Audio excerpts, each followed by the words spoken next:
Oh, Danny boy, the pipes are calling from glen to glen and down the mountainside.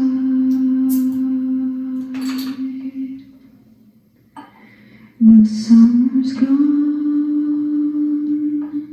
and all the flowers are falling.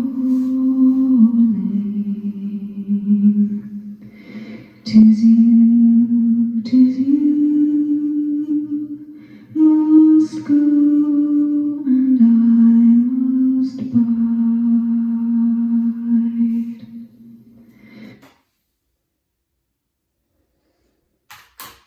Happy St. Patrick's Day, 2024. That was Skinhead O'Connor's,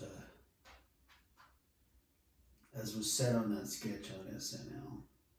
Rip, as she did with the picture of the Pope. I saved the Guinness for this, you know. I mean, they want the day. Jameson is pissed that it's on a Sunday because then they lose business.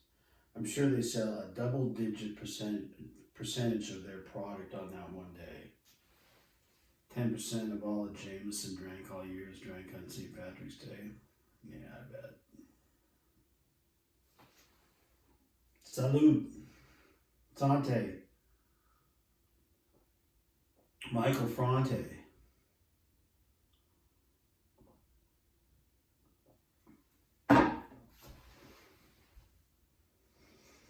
This is my new painting here. The substrate is the back of the medicine cabinet that I took out to do what I did with it, which was to recess it so it wasn't, so everything was, because the bathroom's so small. I gessoed it, and then I saw people were doing this stuff with squeegees, so I saw the squeegee at the free damage store. And started trying it, so it's got a long ways to go. But I got a lot of different colors of stuff sitting around here. Some of it's actually gone bad in a couple of years. So I just wrote about my fine art in my chapter. Basically, yes, Sigurd Drive, just after work, I would pull out some stuff and mess around with stuff. Nothing serious. But I kept it all.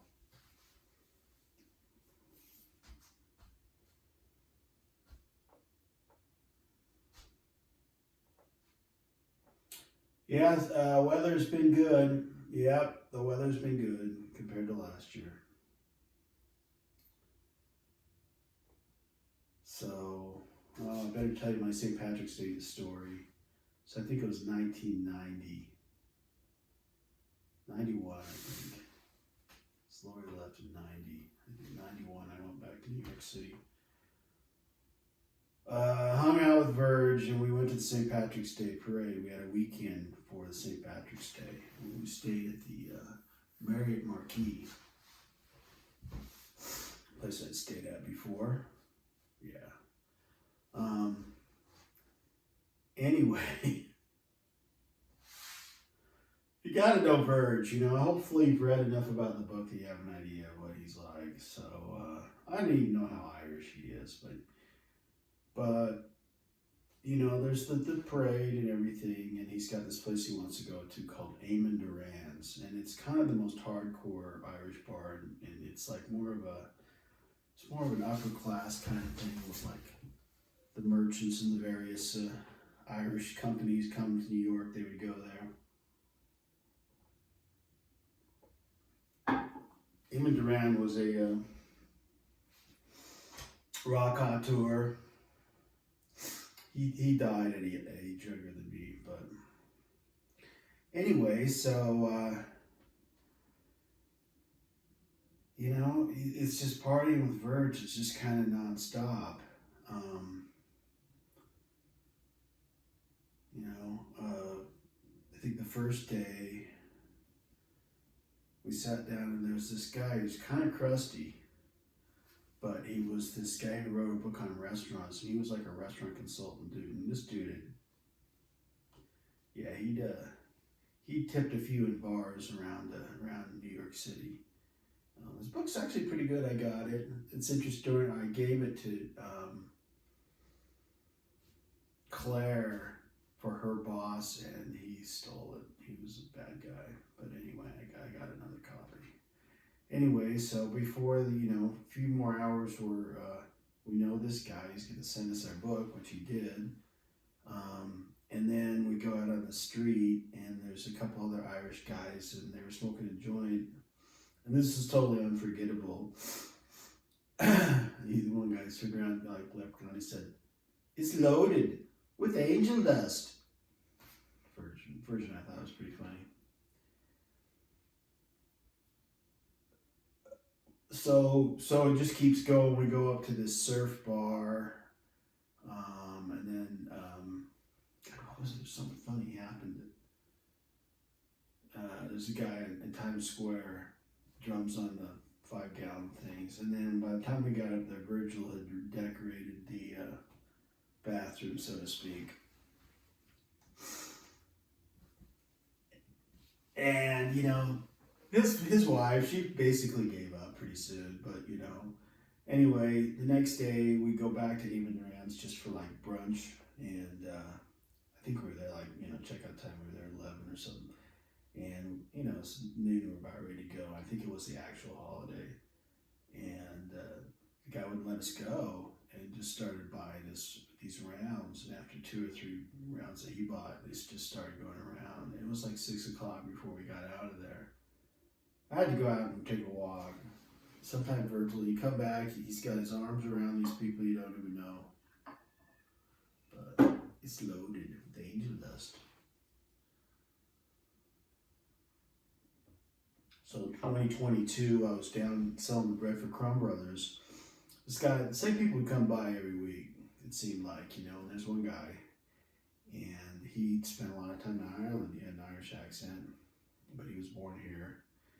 And he said, I probably told you this already, but he kind of is giving me the eye, and he walks over and he goes, "Do you have grandparents?" And I'm like, I kind of knew where he was going. I said, "You mean, John O'Rourke?" And so it came to be shortly after that he told me I looked Irish. So that was a good thing. I really liked that. Just because it was true. It wasn't some rumor somebody created.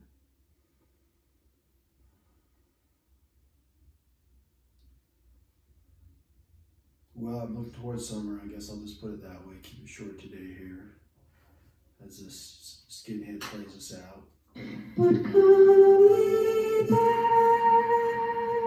when summer's in the meadow, or when the valley's hushed and white with snow, and I'll be there in sunshine or in shadow. Oh, Danny